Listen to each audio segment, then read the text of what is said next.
In a world dominated by men, a different breed of criminals emerged. Females in the treacherous world of drug sales, their names etched in history. Witness the untold stories of the most dangerous female narcos in history. Prepare to be captivated by their ruthlessness, resilience, and the empire they built in a man's world. Maria Guadalupe Lopez Esquivel, La Catrina. This is La Catrina, nicknamed Maria Guadalupe Lopez Esquivel. She was the leader of a legendary hit team that committed atrocities everywhere they went. Maria was born into poverty. Her parents were ranchers and housewives. Despite having grown up in Tepecatepec, she was aware that she didn't want to linger there for too long. She detested going to school and had no desire to lead a routine life. She fled her house in 2017 and began residing in Aguilia with a Jalisco New Generation cartel member. Maria had fallen in love with Miguel Fernandez, a powerful and notorious baron, but she joined the cartel out of her love for fame and money, rather than for a man. La Catrina joined a group of curious, young, attractive women warriors who lured and murdered members of opposing gangs using their attractiveness and innocent appearance. But because Maria was determined to advance, she quickly rose to the position of team captain before taking charge of a hit squad. The location of La Catrina was revealed to the National Guard on January 10th. 2010. The police surrounded the squad's safe place right away, and a bloody shootout followed. La Catrina was shot in the head, but this time it was the team that received the hit. Her guys were forced on their knees and handcuffed as she was brought to the helicopter. Maria Lopez, who was 21 years old, passed away inside the chopper from severe blood loss. Come and go with ease. Sandra Avila Beltran, Queen of the Pacific. Queen of the Pacific, also known as Sandra Avila Beltran, is this. She had a life filled with crime and rocky relationships, and it all came to a head with one major decision that knocked her to her knees. Sandra had little chance of leading a typical life. She came from a criminal family in Sinaloa. Her mother's family had a reputation for smuggling heroin. Rafael Caro Quintero, the head of the Guadalajara cartel, was the brother of her father, Alfonso Avila Quintero. Sandra grew up in the 1960s, witnessing ruthless men do business, engage in difficult talks, and turn to violence when necessary. She has spoken this language since she was quite small. She was her dad's official money counter by the age of 13, and she also saw a significant shootout at that time. Sandra went on to major in journalism at a top university, but her classmates recall her as being extremely reclusive and untrustworthy, but this was simply her persona at school.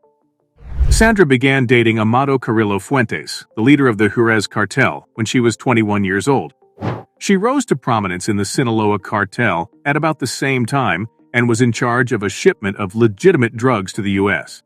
She had a brief romance with Fuentes, but she would go on to have many more, including 2 marriages that were more practical than love. Her spouses, though, were previously police captains who afterwards became traffickers. These individuals were well versed in the workings of the Mexican police system, and their knowledge enabled her to evade the authorities and rise to prominence in the drug smuggling industry. Ironically, hired assassins murdered both of her husbands by stabbing them to death. Finally, she was detained in 2007.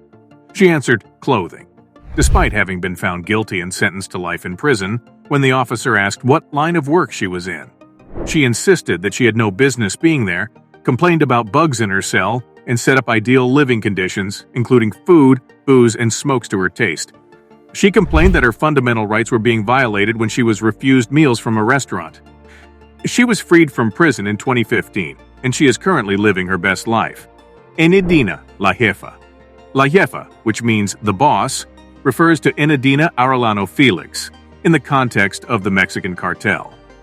Enedina was born into a family of human traffickers on April 12, 1961, in Sinaloa. Perhaps not surprisingly, her family members served as her role model. Their uncle Miguel Angel Felix Gallardo, a reputed drug lord and cartel leader, employed Enedina's older brother. Even though Enedina earned a bachelor's degree in accounting, she didn't use it to leave the cartel world. As the Tijuana cartel's financial advisor, Enedina advised her 6 brothers and assisted them with money laundering. However, in 1989, the Guadalajara cartel was dismantled, and the majority of its members were either arrested or dead. Consequently, a few powerful positions were up for grabs. Enadina began a passionate relationship with Armando Lopez, an El Chapo confidant. But two of Enadina's older brothers executed Armando because they disapproved of the couple's relationship.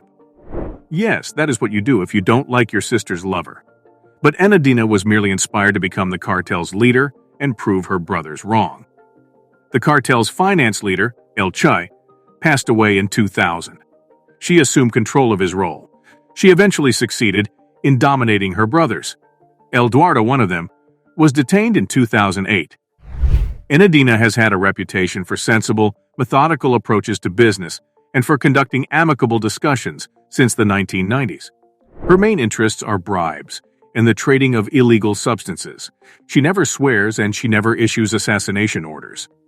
Despite being La Jefa and head of one of the largest Mexican cartels to this day, she continues to operate in the shadows and is neither a top priority for the DEA nor the Mexican government. From the shadows they rose, challenging the status quo and leaving an indelible mark on the world of drug trafficking. Their stories reveal the complexities of power, love, and survival in a dangerous game. Subscribe now to delve deeper into the gripping tales of these fearless women and uncover the secrets of their notorious legacies. Don't miss out on the untold stories of the most dangerous female narcos in history.